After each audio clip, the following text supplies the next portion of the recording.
ചെന്നൈയിൽ ഇംഗ്ലണ്ടിനെതിരെ താണ്ഡവമാടി നമ്മുടെ തിലക് വർമ്മയുടെ ബാറ്റിങ്ങിന് മുമ്പിൽ മുട്ടിടിച്ച് പൊരുതി വീഴുകയായിരുന്നു ഇംഗ്ലണ്ട്.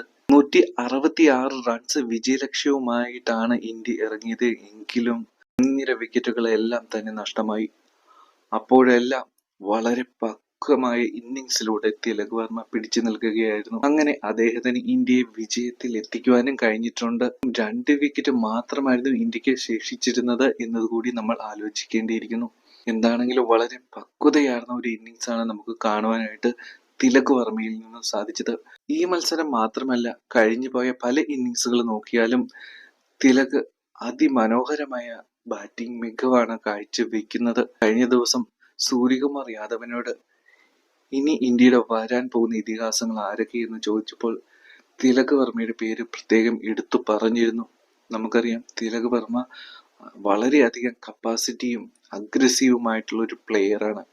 ഇന്ത്യയെ ഇനിയും വലിയ വിജയങ്ങളിലേക്ക് എത്തിക്കുവാനായിട്ട് കപ്പാസിറ്റി ഉള്ള ഒരു പ്ലെയറാണ് തിലക് വർമ്മ. ഇനിയും അതിമനോഹരമായ ഇന്നിങ്സുകൾക്ക് വേണ്ടി നമുക്ക് കാത്തിരിക്കാം. തിലക് വർമ്മ ഇനി വരാൻ പോകുന്ന ഇന്ത്യയുടെ ഒരു ഇതിഹാസമാണോ? നിങ്ങളുടെ അഭിപ്രായങ്ങൾ ഉറപ്പായിട്ടും കമന്റ് ചെയ്യുക. നമ്മുടെ ചാനൽ സപ്പോർട്ട് ചെയ്ത് സബ്സ്ക്രൈബ് ചെയ്ത് ബെൽ ഐക്കൺ കൂടി എനേബിൾ ചെയ്യുക.